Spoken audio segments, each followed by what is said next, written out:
काफ़ी लोग मेरे ऐसे डॉक्टर्स के पास आने से डरते हैं क्योंकि उनका विचार है मैं तो एक सर्जन हूँ और मैं हूँ सर्जन, मैं सर्जरीज करता हूँ तो मैं सर्जरी एडवाइस करूँगा।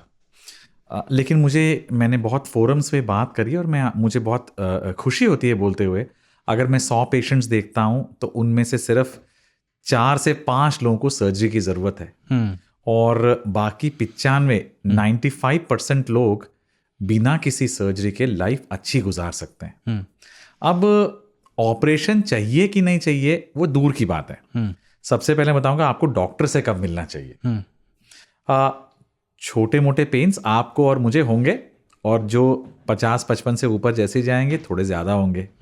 सो साल में थोड़ा कैल्शियम सप्लीमेंटेशन लेना, थोड़ा सा विटामिन डी वगैरह लेना, जनरल हेल्थ का ध्यान रखने से काफ़ी हद तक एक्स एंड पेन्स सेटल हो जाते हैं। लेकिन अगर एक्स एंड पेन्स आपकी डेली एक्टिविटी को रिस्ट्रिक्ट कर रहे हैं, कुछ चीज़ें जो आप पहले अच्छे से करते थे उनको अब आप नहीं कर पा रहे, आपको बार बार लगता है कि मैं कोई पेन की मेडिसिन लूं जो हफ्ते महीने में एक बार चलता है लेकिन उससे ज़्यादा आपका मन करता है, तो एक अच्छा टाइम है कि एक स्पेशलिस्ट से मिल लें। क्योंकि अगर जब आप स्पेशलिस्ट से टाइम पे मिलते हैं तो कुछ स्पेशल एक्सरसाइजेस, कुछ लाइफस्टाइल मॉडिफिकेशंस करने से एक्चुअली आप बिना किसी सर्जरी के, बिना किसी महंगे कॉम्प्लिकेटेड इलाज के अच्छी लाइफ पा सकते हैं। तो सर क्या कोई और सिम्टम भी है दर्द के अलावा इसके, कि सूजन होती है वहाँ पे घुटनों में, या कोई आवाज़ आती है, या सिर्फ दर्द से ही जो है आपको ये समझ में आ सकता है कि मुझे घुटनों में कोई गंभीर समस्या है?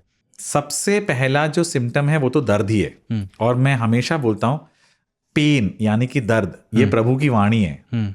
जब आपके शरीर में कहीं पे, घुटने नहीं कहीं पे भी पेन हो रहा तो बॉडी आपको एक पॉइंट पे अट्रैक्ट कर रही है कि कुछ यहाँ दिक्कत है। वो सीरियस भी हो सकती है और वो नॉन सीरियस भी हो सकती है, लेकिन पेन एक अहम सिम्टम है। शुरुआत है पेन सिर्फ एक सीवियर एक्टिविटीज में, जैसे कि नीचे बैठने में, बैठ के उठने में, सीढ़ी चढ़ने उतरने में, या बहुत ज़्यादा चलने दौड़ने में ही पेन होता है। लेकिन अगर आप उसको इग्नोर करते रहते हैं, कुछ नहीं करते, या जैसे से दिक्कत बढ़ती है वैसे ये पेन हर टाइम रहता है। शुरुआत में पेन सिर्फ चलने पे होता है, लेकिन अगर आप बहुत ज़्यादा वेट करें तो पेन रात को भी होता है। घुटना जब थोड़ा बहुत भी मूव करते हैं या जॉइंट थोड़ा सा भी मूव करते हैं तो पेन होता है। करवट बदलने में भी पेशेंट्स को पेन होता है। क्यों होता है ये पेन? क्या उसमें कमी रहती है घुटने में? पेन इसलिए होता है क्योंकि देखो, समझने की बात है कि हमारा जोड़ जो है 2 हड्डियों को मिला के बना हुआ है।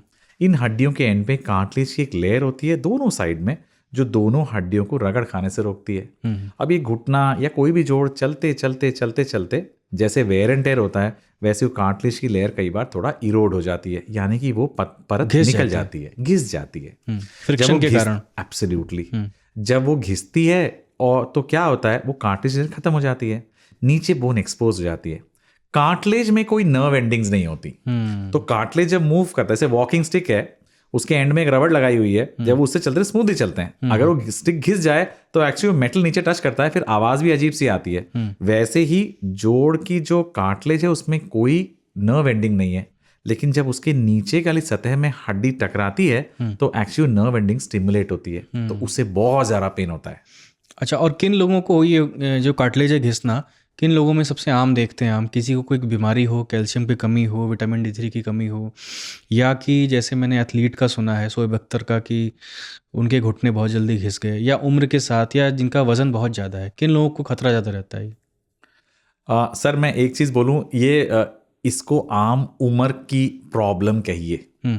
मेजॉरिटी ऑफ लोग जिनको ये प्रॉब्लम होती है वो एज रिलेटेड घुटने के घिसने से परेशान है।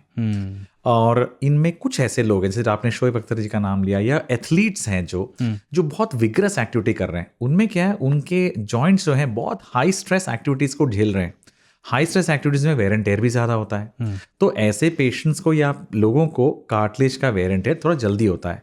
तो इंजरीज, स्पोर्टिंग एक्टिविटीज जो हाई एक्सट्रीम स्पोर्टिंग एक्टिविटीज हैं, स्ट्रेनुअस स्पोर्टिंग एक्टिविटीज हैं, उनमें भी कार्टिलेज घिसने का या कार्टिलेज में छोटी मोटी इंजरी होने की वजह से कार्टिलेज निकल जाती है, उस वजह से भी आर्थराइटिस यानी कि जोड़ों की खराबी आती है। बट मेजॉरिटी ऑफ लोगों को ये प्रॉब्लम एज के साथ साथ आती है। एक चीज़ आपने और बोली, वेट। मैं अपने दर्शकों को बहुत अच्छे से और कॉन्फिडेंटली बोलना चाहूँगा, इसका वेट का कोई विशेष लेना देना नहीं है। वेट से आप थोड़ा क्लमजी हो जाते हो, आपकी मूवमेंट थोड़ी कम हो जाती है और थोड़ी जो छोटी मोटी खराबी है वो थोड़ी ज़्यादा प्रतीत होती है क्योंकि एक्चुअली आपका एक्टिविटी लेवल थोड़ा कम हो जाता है।